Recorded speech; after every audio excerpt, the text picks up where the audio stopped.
Yes, I'm going to be doing a review of this new deluxe edition of 2014 Forest Hills Drive by J. Cole, and maybe that's not too surprising to you, but you may be surprised to know this is basically my first real listen to the album. And you might be wondering, how is that possible? How can a respected voice in hip hop on YouTube have never heard J. Cole? Well, that may just be because you're not up on the Professor Skye lore, the perspective with which I have come into this space. You see, I grew up. I lived and breathed and loved hip hop music. And I would say right now, I live and breathe hip hop music as well. But there was a period of time where I didn't. Or there's a period of time where I didn't listen to any new music. And if you're under the age of 25, then you might not know what I'm talking about. But around 24, 25, people suffer what's called mid 20s music death. I don't know if I came up with that term. I'm certainly trying to popularize it. It must have been someone else. But the idea is this. Like, you hit that point of life right after college or around your end of college years, and you just kind of solidify, and you just think that everything before was good and everything now is bad. So that meant that in between like 2002 and 2018, when I started this channel, I was just kind of checked out. I mean, I listened to Kanye because I already knew of Kanye. Whatever Wu-Tang Clan was doing, I would like try to check it out and be like, well, that's not as good as it used to be. Whatever Jay-Z would release, I would listen to that the first day. Because Kendrick opened up for Kanye, I got to know Kendrick a little bit, and then of course, Drake was so ubiquitous that I ended up sort of trying to figure out like, who is this fellow? Because I just had no idea.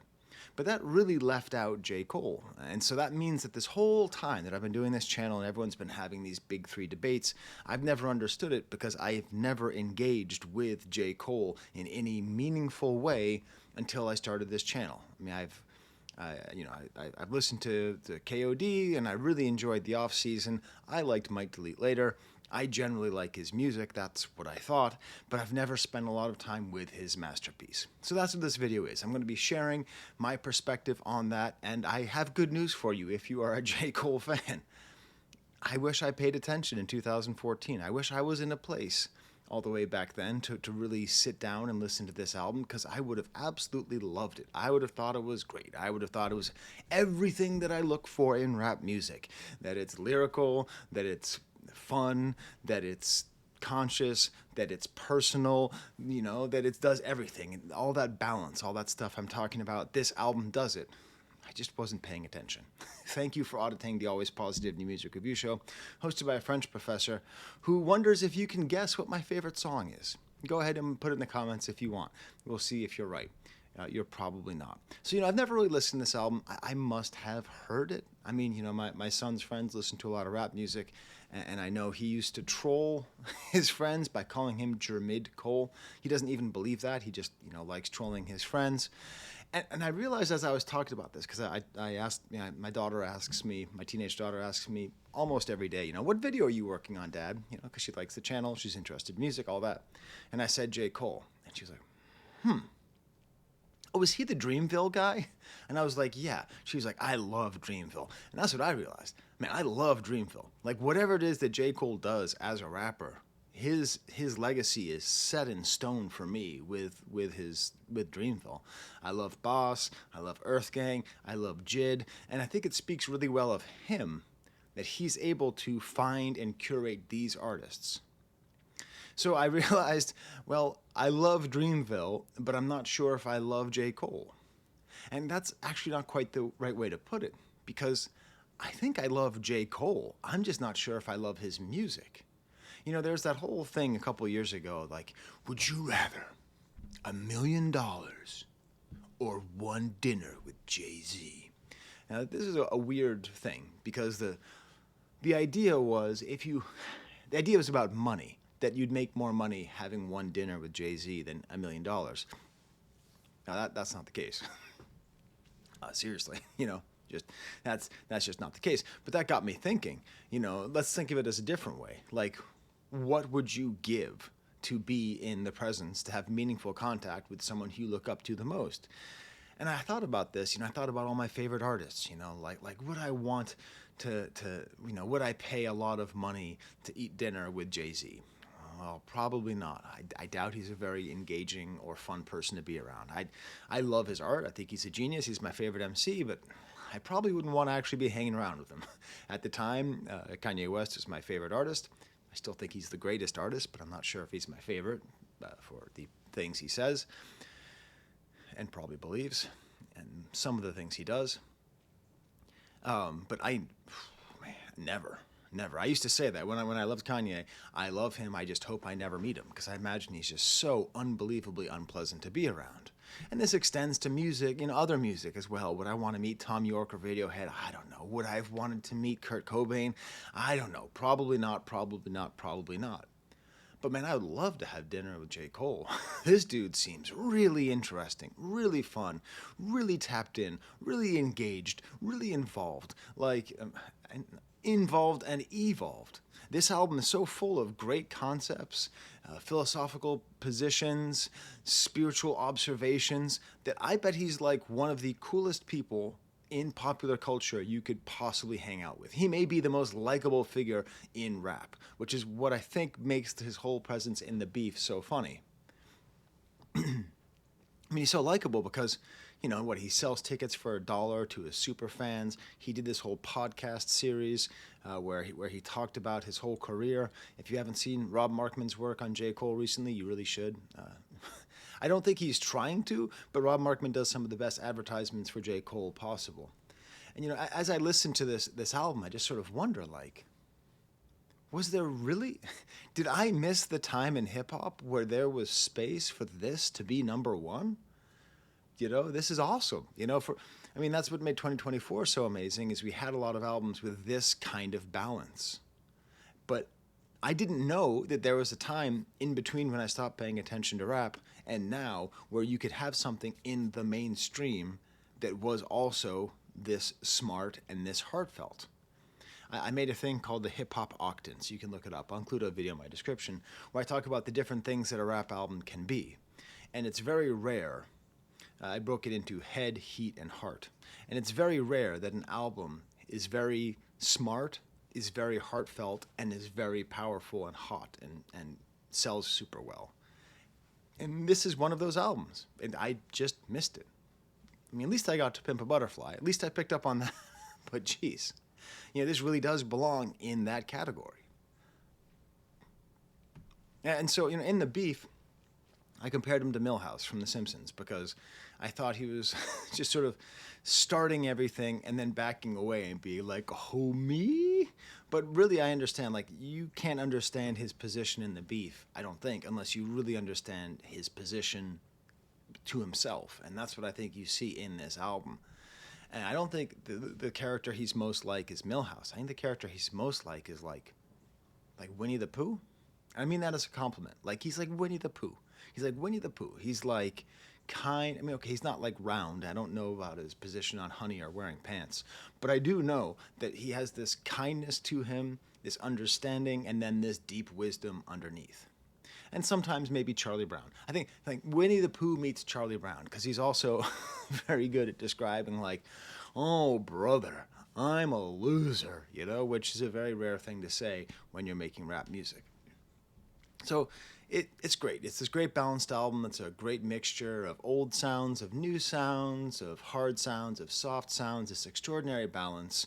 It's all self-produced, sometimes with co-producers, no features, emotionally honest, politically engaged. What more could I possibly have wanted?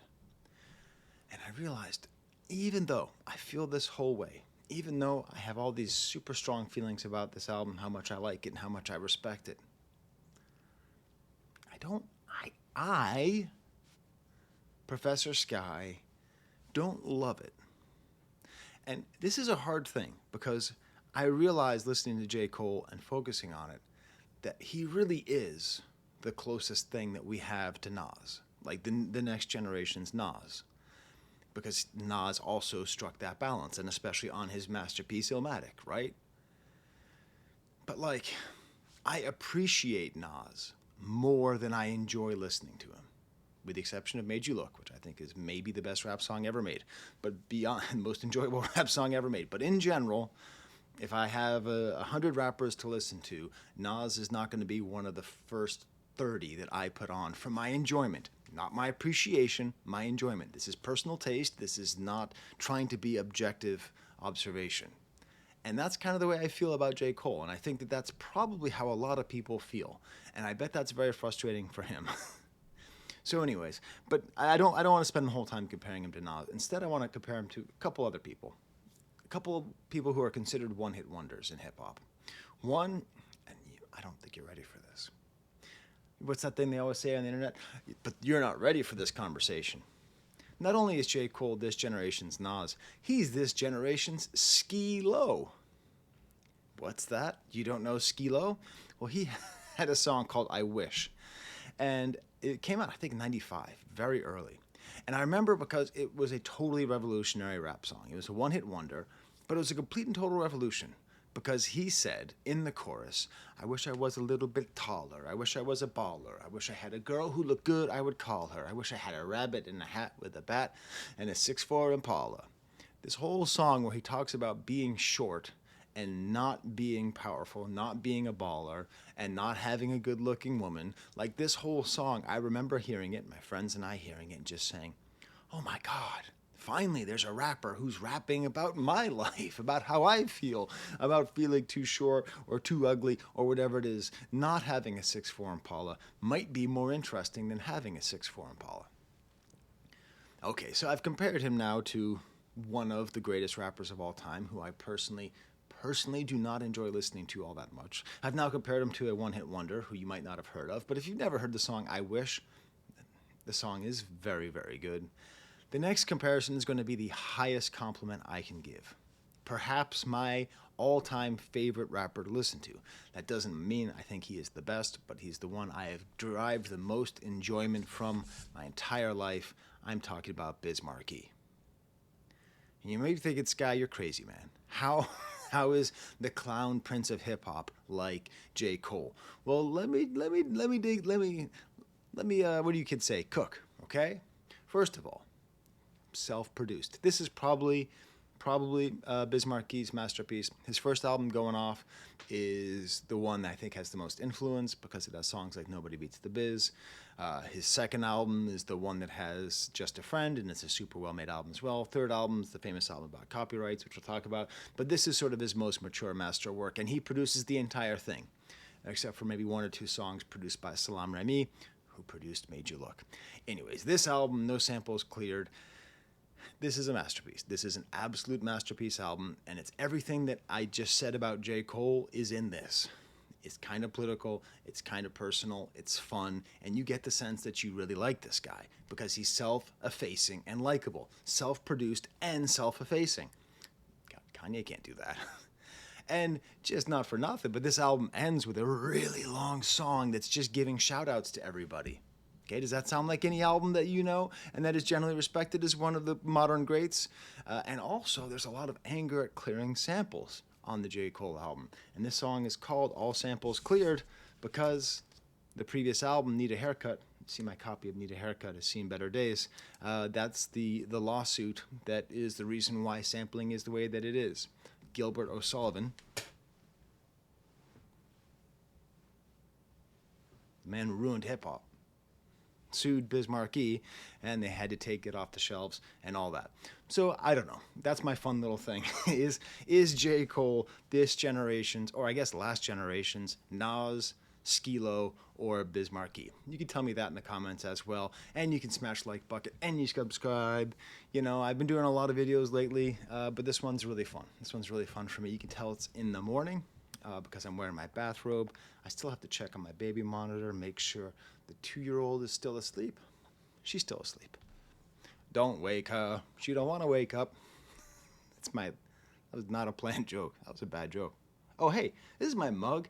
I don't advertise my merch at all. Though I'm going to be giving you investment advice on this video. So wait for that. But yeah, so the slogan on my mug is ignorance is profound. And that's a really important thing. And the more that I do this channel, the less ignorant I am of music, you know, because I keep learning more. But there's still so much I don't know.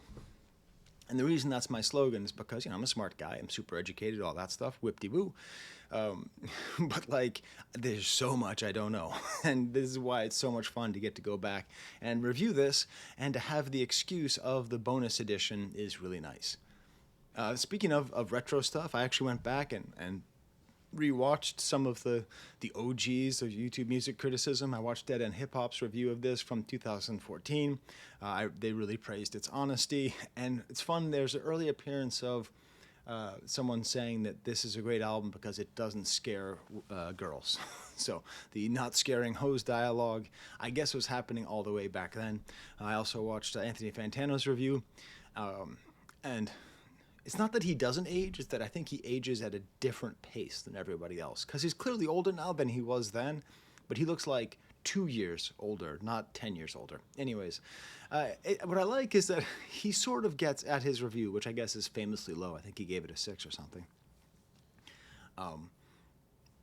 Like he was wondering, like, what is it that makes J. Cole special? That's his question. And I think that's kind of an obscene question because, I mean, he is self-producing with no features, an amazingly produced and well thought out album with great rhymes all over the place. Like, what more do you want? But I think what he's getting at is the thing I was getting at, where there's just like something there that does not connect with him and that does not connect with me. He also said the back half of the album is weak, and he was wrong. That's right. I am saying he was wrong. All right, so let's get into the album with the intro, 2014 Forest Hills Drive. I did look it up. You can see a picture of the house now. I like the idea that he's talking about his house and his home. I think it's an important image. I think the white picket fence that is out in front of that house is very important. I think the image of suburban happiness is there. I love how this album seems to be, on the one hand, all about ambition and trying to make it out. And then on the other hand, it's about the lack of ambition and trying to be happy with what you have. Do you want to be happy is the question of the song, of the album, of the song, announces the mixture of singing and rapping that will be throughout here. He's a great singer. And I sort of wonder if he was a worse singer with this album, like, I mean, I know it was very popular, but like, would this album have been more popular? Because if he was a worse singer and needed auto-tune, you know, it might be more in that kind of Drakey, Travis Scotty area that everyone likes. So I don't know. Is he too good of a rapper to be this good of a singer? I don't know. But he's super well balanced there as well. And it's all about being free and happy. And as is the case for most of this album, I agree with everything he says. Like every single thing he says on this song, I'm like, yep, that's right, Jay. That's right, Winnie. I'm totally in agreement with you. My Taoist king, okay? That's how I feel. All right. Next track is called January 28th, which, you know, I didn't, you know, I watched maybe a documentary, I forget by who, I'll include it in the description, where they talked about how, you know, this is his birthday, and Jay-Z, he was on Jay-Z's label, and Jay-Z, of course, had December 5th, 3rd, 2nd? I want to say December 2nd. Whatever Jay-Z's birthday is, the first track on the Black Album. You know, saying his birthday, and he's doing that here, and so there appears to be a whole conversation between him and Jay-Z as well on this album. I said I was going to be giving you some investment advice. So the album is co-produced by someone called the Teen Titans, and if you are a comic book speculator, might I suggest you pick up DC Comics Presents number 26? I think this will be the hottest book of the future, and it's not that expensive to get right now. This is the first appearance of Cyborg, Raven, Starfire, and yeah, and like the first appearance of the Teen Titans. And kids these days love the Teen Titans, but they're not old enough to have dispensable income. So anyways, that's the book to get. I told you you should watch Rob Markman. Best comic book commentary by one of the best YouTube commentators. Check out Rob Markman, both channels. Anyways, I love the staggered beat here, the hi-hat on the 2 and the 4, and just how far behind it is on the beat. There's a chance, right? There's a chance that I'm going to come back to this album and say, God damn, Skye, you do love this album. You know, because it's easy to love an album that you respect. I mean, it's easy to love an album that you don't respect. It's harder to respect an album you don't love. So, like, I might end up coming to love this album. And the rhythms that are throughout here are all very interesting. This very slow opening, and Don't Let Them Taint Your Soul, and a great hook. And then there's this great sort of slice of life, this snapshot into this question of Black Lives Matter and of police brutality. What's the price for a black man's life? I check the toe tag, not a zero in sight. I turn the TV on, not one hero in sight unless he dribble or he fiddle with mics. You know, I think it's particularly interesting because J. Cole himself apparently was very involved in this moment and in this movement. And I think it's important that we have songs like this that continue to remind us of this systemic problem that we have. But also, that he ties it together with the idea that there's not role models on TV, and that the only way to be a hero is to dribble or fiddle with mics. And it's just a very well made, very well constructed, very well balanced verse. And then he goes into a whole verse where he talks about rap history. And this is the thing, man. What was I doing in 2014? Okay, I was going through a pretty difficult divorce. I was starting to date somebody. I was going through a lot, everybody. I was trying to get tenure at my job, okay? It was tough. 2014 was a tough year for me. But like, oh my God. Because the way that he name checks figures in rap history is with reverence and clear knowledge. Might be Kane, might be L, Great Rakim, Slick Rick with 19 Chains. If you don't know, when I listen to music, I also watch movies on mute. Like, not all the time, but whenever I'm at the gym, I'll be on the elliptical, I'll be watching a movie on mute with subtitles and listening to an album. ADHD is my superpower. No, it's not. I've just learned how to live with it. And I was watching I'm Gonna Get You Sucker, the great Wayans, Keenan Ivory Wayans movie all about blaxploitation. And there happened to be a scene where the guy comes back from Nam, and his little brother died from wearing too many gold chains. And so I happened to be watching this while seeing that scene. That was very funny. Or you might be Drizzy Drake or Kendrick Lamar, check the birth date, you ain't the god. And this is the first time where I get it. Like, I guess this was the conversation that was happening at this point. That this conversation that we are just seeing getting unknotted right now was happening all the way back then. The Drake, Kendrick, Cole question. And we'll talk more about it as we go on here. Next song is Wet Dreams, cool kind of chipmunk sample, very, very Kanye all the way throughout this album. How much of this album could exist without Kanye's precedent, I don't know. Nice, very simple sample of Impeach the Presidents by the Honey Drippers. That's a song from Around the Way Girl by LL Cool J, that's from Eric B. for President, and perhaps most interestingly, it is in the song Alone Again, the song that Gilbert O'Sullivan sued Biz Markie for. The drums are actually from this. I don't think that's on purpose. And this is great, and not. It's funny because I think it was Dead End Hip Hop who said this is a great song, but are you going to listen to it again? And that's maybe a problem with a lot of this album, is that a lot of it is like great stories, and the first time you hear it, you're like, that's wise. This young man is very wise. But like, I don't need to hear it again. I don't need to hear it again. But it's a great song. It's a fascinating idea. The idea of what does a young man feel before he's going to have sex for the first time, how insecure he is, how he lies about it, and all of the fears that he has. I think, I teach a couple classes on hip hop.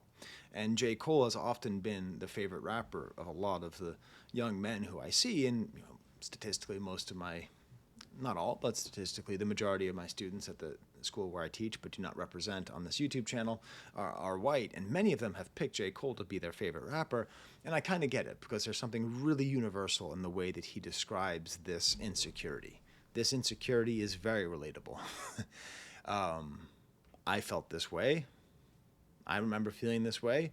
I remember doing a lot of the things that are in this story, okay? Like, it's very, very relatable. And it is, let's be honest, it is actually pretty political, because the stereotype of black male virility, the myth of black male virility, this concept is so pervasive in our society, is so accepted, and at the source of it is a very pernicious racism that is at the cause of many lynchings and a lot of hate crimes, and a lot of systemic oppression is based around this conception, this stereotype, this myth. And so to have like a very famous rap star being like, is my dingle big enough? I don't know how to put on a condom. Does it go on my eyeballs? I can't fit it on there. It's, it's great. It's great. And it's important because it's humanizing. And that's the whole point. And listen, I'm not going to sit here and give you some kind of sociological history of black sexuality as portrayed in white media. But it's not good. It is not good, and it always goes back to this dehumanizing. From the hardest core of pornography to the most apparently nice subplot in a romantic comedy or something, it's always this dehumanizing force. And J. Cole is making his claim for an amazing human story about sex. It's just maybe not that enjoyable to listen to. It's not even like, it's not like We Cry Together or something where it's like, I never want to hear it. It's just, I don't know if I'll ever want to hear it. You see that subtle? It's the subtlety. It's the subtlety that doesn't come through in captions.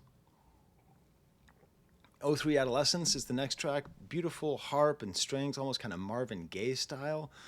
And I like this because it's that contradiction where the whole album, he's like, just be happy with what you have, man.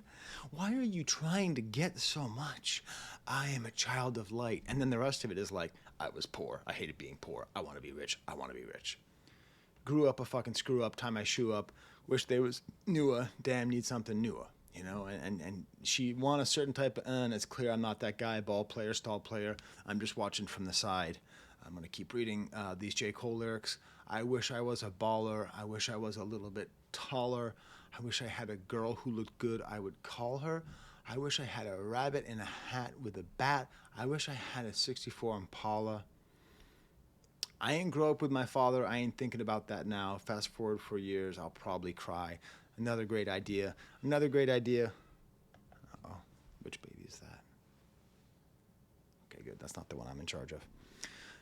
You know, it's an amazing idea of the stoicism that is expected of young men, and I would say of black men in particular, of how their emotional range is supposed to go between neutral to angry and never pass through sadness, and he appears to be struggling with that.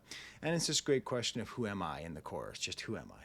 Who am I? And listen, if an artist ever asks you who am I, all you can do is think about Zoolander. Who am I? I might need to pause this to make sure everything's okay. I'm just going to pause this, make sure the baby's okay, and I'll get back to you guys, okay? All right. All right, everything's good for now. We'll keep going here. And then this second verse is beautiful because he's talking all about this interaction he has with a popular and rich guy on the block who makes a lot of money. And it's all this like, being happy with what you have. He's not happy with what he has. He wants to be like this guy, and he says, "You are everything I want to be." The rich guy says to the poor guy who has old shoes, "You are everything I want to be because you have a future." Again, it's kind of, message. Speaking of Keenan Ivory Wayans jokes, it's kind of message, but it's very well done. And even falls into the story of his mom and the trailer park and the front yard with the trees in the sky. Just what an album. Seriously. Like every song is so fun, so listenable, while also having so much meaning in it. Did this album like not win all the Grammys or something? Like how did this not make it to me? That's what I don't get. How was it that Drake made it to me and even Kendrick made it to me, but this didn't? It's interesting. A Tale of Two Cities, awesome blown out sounds. Now this is fun because I was like, I really like this song, but it reminds me of something else. So remember how I told you like I checked in on Drake because I heard about him so much?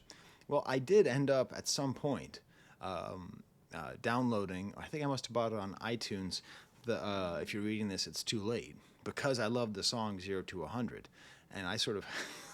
I thought that sort of like, oh, maybe all Drake is like that. Sadly, not all Drake is like that. But that's my favorite Drake song. It's not even close. I mean, that's one of my favorite rap songs, 0 to 100. And it's produced by Vinyls, who also produced this.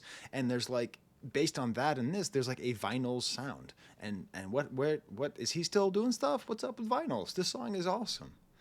Again, talking about this white picket fence and the dream about being a villain. A little bit stale with the hands in the air now.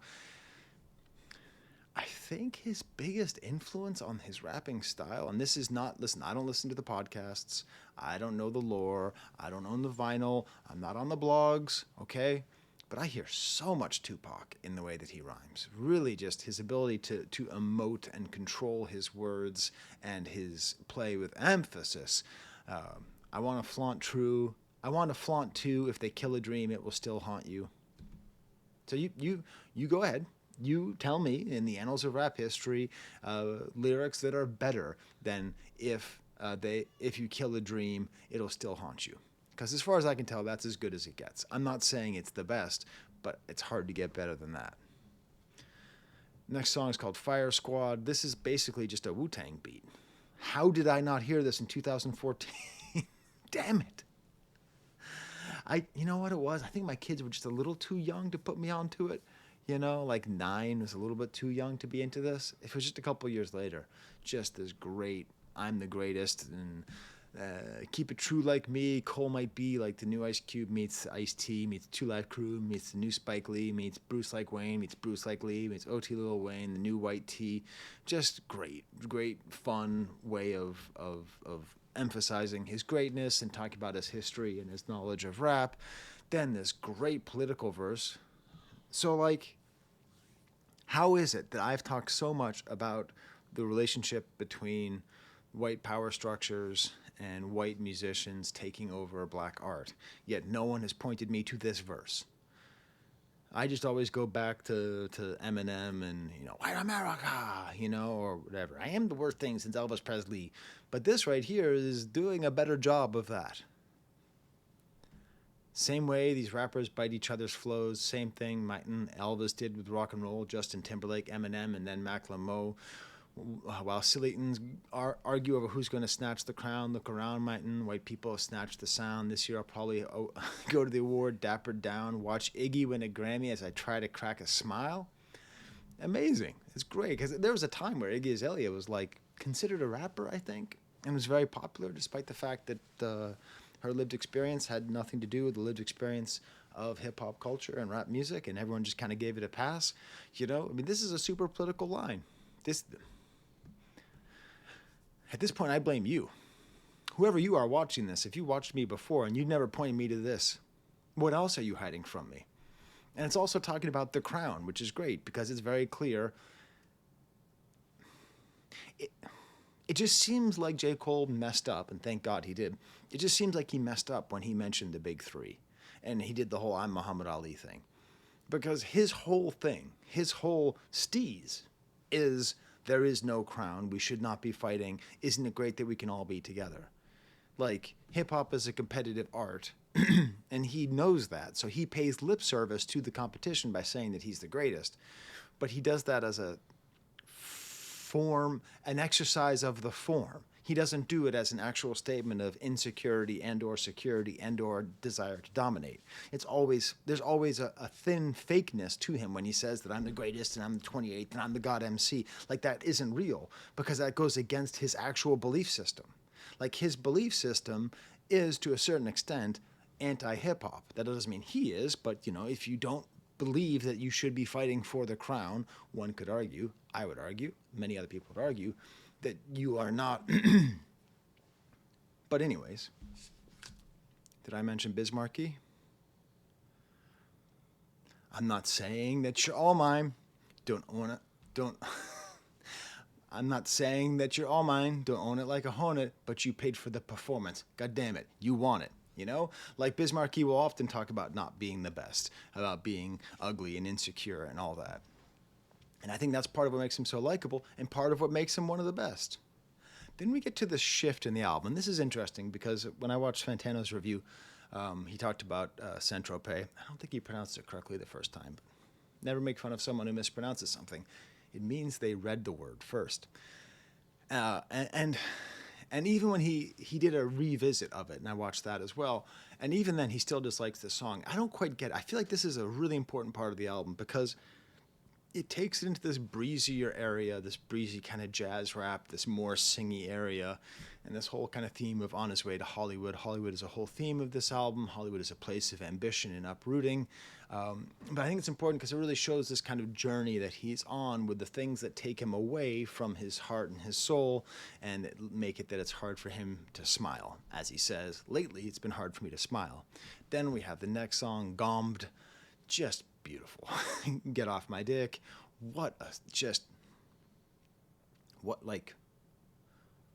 Does he still produce? I didn't know that he was this good of a producer. This Branford Marsalis sample that sounds like, almost like spirituals being sung in the field. We're talking, pre-abolition times, and the sounds of bugs, and just the way this bass comes in, and then when it cuts out and there's no drums and it sounds like, I don't know, Supertramp or something, or Steely Dan or something in the back with these no drums with this verse. This is one of the better produced rap songs I can think of. Just great lyrics, super dumb chorus, which is really fun, to the windows, to the wall, get low, Lil Jon. And it does that thing where it's kind of all things to all people. That's sort of the thing that he seems to do. He wants to be the middle ground. He wants to be the thing that everyone can agree on, from Kendrick fans to Drake fans. We can all agree that this song is great and that it's doing everything that we like, because it's dumb and it's fun and it's smart. And this is the part that the thugs skip. The flow changes with this fast third verse and this killer outro. Why every rich black gotta be famous, why every broke black gotta be brainless, talking about the stereotypes. And then you see the music video, and there's this whole thing of the enslaved people in the fields and the enslaved people in the house, and he's one of the people in the house, and he leads a slave rebellion, and it's just, what? Whoa. And then, so we have like Saint-Tropez, which is this great break in the album, and then Gomde, Gomd, and then No Role Models, the big hit, the song which I obviously already knew, this great slow beat. Again, I think if I can add something as an outsider to this album who's just coming to it 10 years too late, it's rhythm. That's the thing this album does, the rhythm on No Role Models.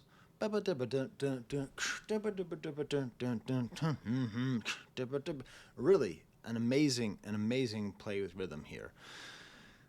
It also has maybe one of the problems with the album, which is that it's just like it's like too bifurcated. Like there's two messages in the song. Like there's the song of there being no role models, and then there's the message about like I don't want to be with like shallow women, and they sort of go together in a way, but they don't quite. I mean, the No Role Models thing's fascinating because, like, all throughout the album, he's constantly talking about people on TV.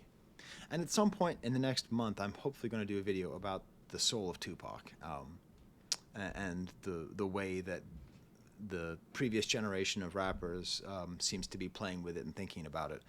And certainly the way he talks about TV reminds me a lot of the way Tupac would talk about TV, because he would say that, he would just sit there in his lonely apartment wherever he was growing up, New York, Baltimore, eventually Oakland, and, he would see the people on TV and he would just want that life. And you get the sense that's how J. Cole is as well. It starts off with R.I.P. Uncle Phil, because the actor who played Uncle Phil from Fresh Prince died. But, like, you can feel it, and then later he says, I want to be like Jada and Will, which does make sense. Does make sense, kind of love he wants, and then it's all like reality show hoes, and then there's like this quote from George Bush, fool me once, don't get fooled again, and becomes sort of like a bitter song, sort of kind of a misogynist song. It's a little bit confused, but obviously it's such a good beat, who cares? Hello is definitely fine. It's not great, it's just sort of Kanye light about a woman with 2 kids and how he doesn't know if he can be their stepfather. Very relatable, very nice. This is an important story that needs to be told on an album filled with important stories that need to be told.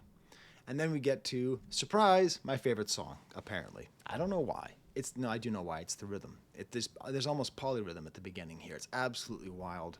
I love how Ye-like it is, but it's also still mostly Cole-like. I love that he starts off, this is my canvas, I'll paint it how I want to paint it, baby. That's a beautiful way of stating his artistic right to do what he wants to do. I love how he apologizes to his mom for not helping foreclosing on his home, because that's kind of the big, like, 1-2 punch that, like, his whole family's been fighting so hard to get this little slice of the American dream, and having a place that is safe, even if it's in Fayetteville, North Carolina. Like, even if it's not in like the greatest place in the world, they have their space, and on the cover is him sitting on the roof, and if he has this sense of comfort and happiness, and like you learn that actually he was goofing around in New York, and then that because of that he wasn't paying attention, his mom had to foreclose the house.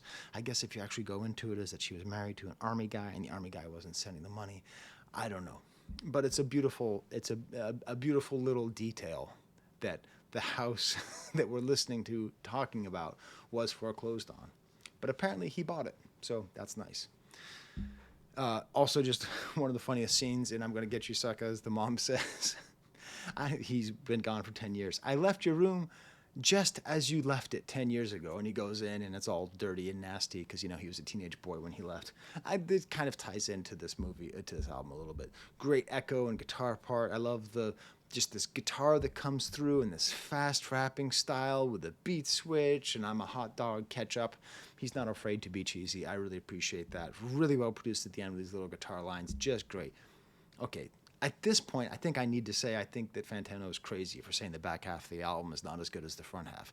I think the back half might be better because then we get to Love Yours. The strings and the piano and this blown out drum beat, very sort of Kanye style rapping. And maybe that's why I like the second half because the second half feels very Kanye inspired. He alive? And there's all these thoughts about it's better when I was broke, you know? Sorry, I have to check my baby monitor because lots of stuff's going on upstairs. And this whole belief that there's no such thing as a life that's better than yours, that's perfect. That's great. That's a great Taoist thought right there, you know? That we should not always be thinking there's something better, the grass is greener, you know, for what is money without happiness. This perspective that you have to love your life. And then we get to Note to Self. I love the thank you song, the credit song, the shout out song. I love it on this album. I love it here. It's just on and on and on, and especially the parts with Drake and Kendrick I think are so important in today's context. You know, don't have to snatch the crown. There's love at the top. That's what he's saying. There's love at the top. There's love at the top. Cole, buddy, there's not love at the top. You thought there was love at the top. There was not love at the top. Everybody wants beef. Fuck that. We are together. That aged like milk. Oh. Man, you go ahead and tell me in the comments things that age like milk. God damn, I hate that expression. I like that he calls Dale Earnhardt Jr. and Jonah Hill. I don't get the joke there because he says he's joking. And then that's the end of the album. I'll go over the bonus tracks fairly quickly because, as you can tell, things are moving upstairs. Sun's rising. I got to make some pancakes. It's Sunday morning. Home Soon. I'm going to be focusing on these bonus tracks by saying why they're good and why it's good they weren't on the album.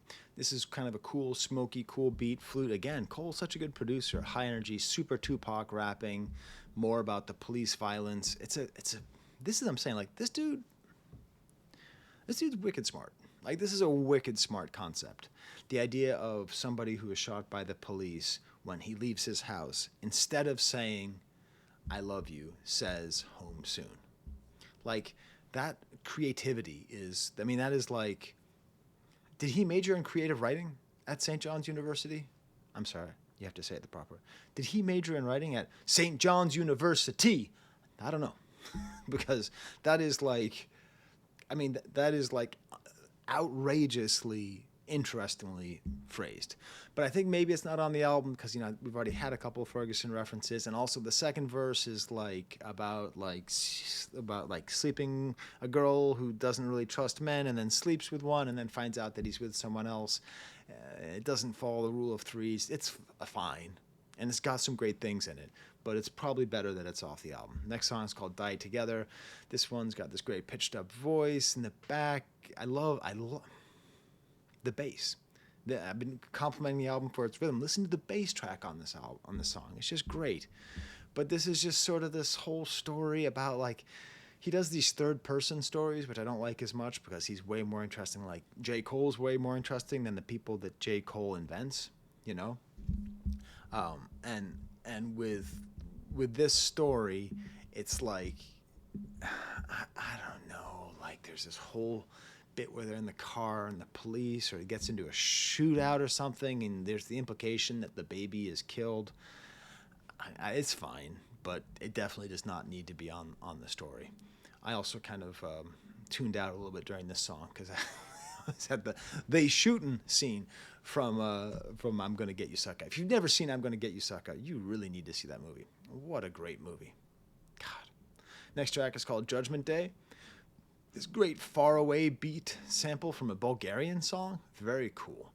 And again, it's another sort of third-person story, and it's more on the no role models area. You know, can't turn a hoe into a housewife. there is a real sort of bitterness that he seems. So it seems like there's this whole story of like him getting fame and moving to Hollywood and moving away from his roots and getting and feeling like he's corrupted. But it does feel like he might be blaming his corruption too much on the women that are around him and not enough on himself. But hey, that's just a theory, a Cole theory. Next song is Winter Wonderland, which, I think this album was released in December, so maybe this is just an attempt to cash in on Christmas fever. I love the swirling style of this beat. The horns go in and out, very tight scratches, great rumbling bass. Interesting story about his stepfather here. Growing up, my mom Elaine with some other man put his hands on me like my papa, Maury Povich, you are not the father. No need to holla, because that lives so far away. I wonder if he'll call today. Such a hard pill to swallow. I hit the kitchen, look at what mama made. Turn on the television, just another homicide. This time it was around the way, down the street. My mother say he was my brother's age, went to school with him, rode the bus with him. He was cool with him, just hit him. A few hit him, pop, pop, pop, pop, pop, right before Christmas. Eyes watery, stepfather say, it's cold world now, go do the dishes.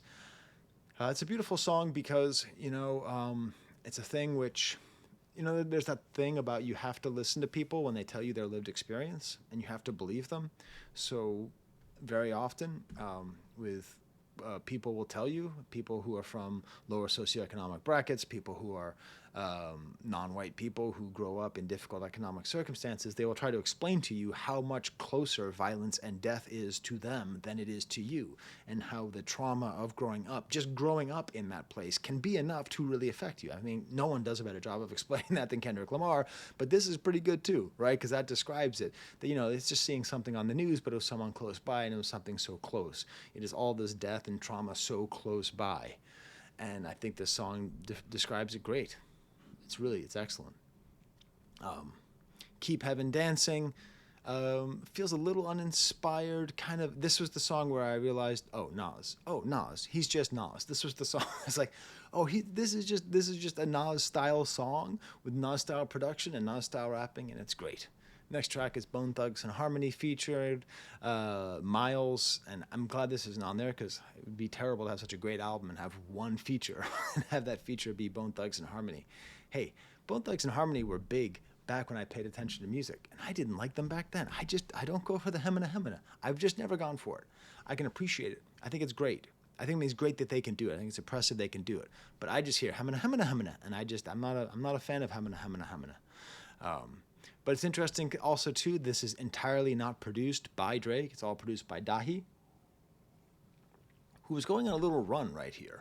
In 2012, he produced Money Trees by Kendrick. In 2013, he produced Worst Behavior by Drake. And then 2013, he co-produced No Role Models by J. Cole. So Dahi is one of these producers where if I had been paying attention at the time, I'd be like, Dahi is the producer. He's a Gorn. He really was a Gorn back then. I mean, he was doing some of the most important songs by the most important artists. Money Trees, Worst Behavior, No Role Models, all produced by the same dude. Tell me in the comments, what do I need to know about Dahi? I love the metaverse here. I got heat parentheses, insert generic line about the sun or LeBron, like he's just like, I know what rapping is, and I got heat, and so I have to come up with some kind of simile, but screw it, I'm just going to talk about having a simile.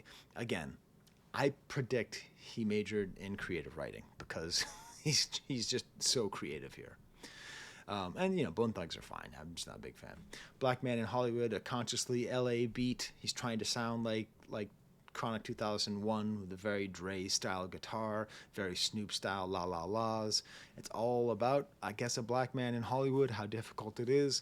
My second movie recommendation, I do have a Letterboxd right now, so you can go check it out. It's pretty good. I talk a lot over there about movies. A movie called Hollywood Shuffle, made by Robert Townsend. Another great movie about another great black comedy of the 80s. All about how difficult it is being black in Hollywood. God damn it. I saw that movie again recently. It's so good. Robert Townsend really needs more flowers. Because Keenan Ivory Wayans also needs more flowers, but he gets all the flowers that Robert Townsend should get. But Hollywood Shuffle was way ahead of its time. Is this the final track? Obviously. Obviously. More kind of piano, heartfelt singing. I think makeup make her think she all that. She makes me want to say, yeah, it's this like nice love song all about how he loves somebody and he loves her so much. It feels a little bit out of place. It's sort of lacking that sort of second dimension or the kind of punchline that you might get on the rest of the album. But the production is outrageous. Like how subtle the production is. These little horns come in, these guitars are added subtly, and then some percussion. And I wrote hummus on my notes. It says hummus. I'm pretty sure I didn't mean to say hummus. I'm pretty sure I didn't mean to say hummus. Anyways, I'm going to take you to see the dogs, because why not? I got this camera over here. That's Bo. See Bo? He's right there. Toby's been eating up all my records, so we have to protect them over there. This is the record eater right here. How's it going, Toby? You want to say hi to the people? Huh? Look at that one ear up, huh? Oh, shit. I'm not near the microphone. All right. Well, then, in that case, I will say, how do I stop this? How do I stop this? There's the camera.